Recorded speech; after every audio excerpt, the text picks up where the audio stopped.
الحمد لله رب العالمين والصلاة والسلام على سيد الأنبياء والمرسلين اما بعد فاعوذ بالله من الشیطان الرجیم بسم اللہ الرحمن الرحیم۔ سامعین عزیز محتشم، آج سورہ فاتحہ کی آیات نمبر 4 کا ترجمہ و معنی و مفہوم سمجھنے کی کوشش کریں گے۔ اللہ رب العالمین نے ارشاد فرمایا ایاک نعبد و ایاک نستعین، ہم تیری ہی عبادت کرتے ہیں اور تجھ سے ہی مدد چاہتے ہیں۔ اس سے پہلی آیات میں بیان ہوا کہ ہر طرح کی حمد و ثنا کا حقیقی مستحق اللہ تعالی ہے، جو کہ سب جہانوں کو پالنے والا، بہت مہربان، رحمت فرمانے والا ہے۔ اس آیات میں اللہ تعالیٰ جو ہے بندوں کو سکھا رہا ہے کہ اس کی بارگاہ میں بندگی کا اظہار یوں کرو کہ اے اللہ، ہم صرف تیری ہی عبادت کرتے ہیں، کیونکہ عبادت کا مستحق صرف تو ہی ہے، تیرے علاوہ کوئی اور اس کے لائق ہی نہیں کہ اس کی عبادت کی جا سکے۔ حقیقی مدد کرنے والا بھی تو ہی ہے، تیری اجازت و مرضی کے بغیر کسی قسم کی ظاہری، باطنی، جسمانی، روحانی، چھوٹی بڑی کوئی بھی مدد نہیں کر سکتا۔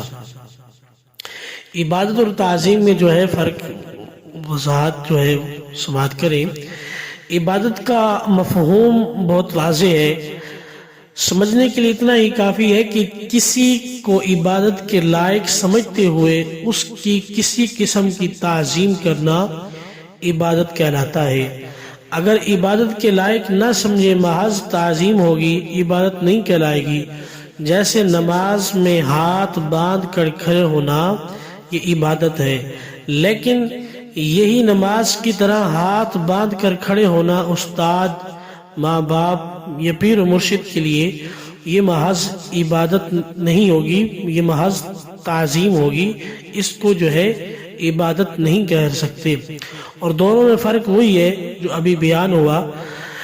اور آیات میں جو ایاک نعبد سے جو مسائل اور باتیں ہمیں معلوم ہوتی ہیں وہ یہ کہ آیات میں جمع کا صیغہ ہے، جیسے ہم تیری ہی عبادت کرتے ہیں۔ اس سے معلوم ہوا کہ نماز جماعت کے ساتھ ادا کرنی چاہیے، اور دوسروں کو بھی عبادت میں شریک کرنے کا فائدہ یہ ہے کہ گناہ گاروں کی عبادتیں اللہ تعالیٰ اپنی بارگاہ میں مقبول اور محبوب بندوں کے ذریعے جو ہے درجہ قبولیت کو جو ہے پہنچا دیتا ہے۔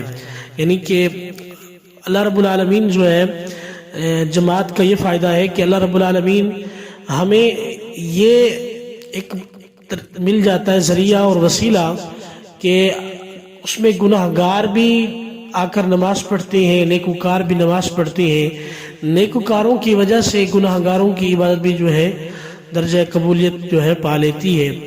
نیز یہ بھی معلوم ہوا کہ اللہ کی بارگاہ میں اپنی حاجت عرض کرنے سے پہلے اپنی بندگی کا اظہار کرنا چاہیے۔ امام عبداللہ بن احمد نصفی رحمۃ اللہ تعالی فرماتے ہیں عبادت کو مدد طلب کرنے سے پہلے ذکر کیا گیا، کیونکہ حاجت طلب کرنے سے پہلے اللہ تعالیٰ کی بارگاہ میں وسیلہ پیش کرنا قبولیت کے زیادہ قریب ہے۔ وَإِيَّاكَ نَسْتَعِينُ، اور تجھ سے ہی مدد چاہتے ہیں۔ آیات کے اس حصے میں جو ہے یہ بیان کیا گیا کہ مدد طلب کرنا خواہ واسطے کے ساتھ ہو یا واسطے کے بغیر ہو، ہر طرح سے اللہ تعالیٰ کے ساتھ خاص ہے۔ اللہ تعالیٰ کی ذات ہی ایسی ہے جس سے حقیقی طور پر مدد طلب کی جائے۔ اعلیٰ حضرت امام محمد رضا خان علیہ رحمۃ الرحمن فرماتے ہیں حقیقی مدد طلب کرنے سے مراد یہ ہے کہ جس سے مدد طلب کی جائے اسے بالذات قادر، مستقل، مالک اور غنی اور بے نیاز جانا جائے، کہ وہ اللہ تعالیٰ کی عطا کے بغیر خود اپنی ذات سے جو ہے اس کام یعنی مدد کرنے کی قدرت رکھتا ہو۔ اللہ تعالیٰ کے علاوہ کسی اور کے بارے میں یہ عقیدہ رکھنا جو ہے ہر مسلمان کے نزدیک شرک ہے، اور کوئی مسلمان اللہ تعالیٰ کے علاوہ کسی اور کے بارے میں ایسا عقیدہ نہیں رکھ سکتا۔ اور اللہ تعالیٰ کے مقبول بندوں کے بارے میں مسلمان یہ عقیدہ رکھتا ہے کہ وہ اللہ کی بارگاہ تک پہنچنے کے لیے واسطہ اور حاجات پوری کرنے ہونے کا جو ہے وسیلہ اور ذریعہ ہے. جس طرح حقیقی وجود کسی کے پیدا کیے بغیر خود اپنی ذات سے جو ہے موجود ہونا اللہ تعالیٰ کے ساتھ خاص ہے. اس کے باوجود کسی کو موجود کہنا اس وقت تک شرک نہیں جب تک وہ حقیقی وجود مراد نہ لیا جائے.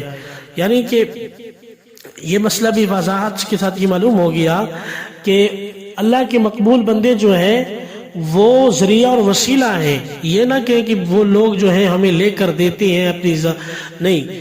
اور اسی طرح اگر جو ان کی بارگاہوں میں جا کر مزاروں پر جا کر دعا کرتے ہیں وہ بھی یہی اپنا عقیدہ رکھیں. جو ان کے پاس یہ عقیدہ نہیں ہے بھئی ہم ان سے پیروں سے جا کر مانگتے ہیں یا ان سے جا کر مانگتے ہیں تو یہ محض جو ہے غلط ہے. ہاں ان بزرگوں کے وسیلے سے جو ہے اللہ پاک کی بارگاہ میں جو ہے مانگا جائے, اللہ کی بارگاہ سے جو ہے طلب کیا جائے. اللہ رب العالمین جو ہے فرماتا ہے. اللہ رب العالمین سے دعا اللہ پاک ہم سب کو علم و عمل کی توفیق عطا فرمائے.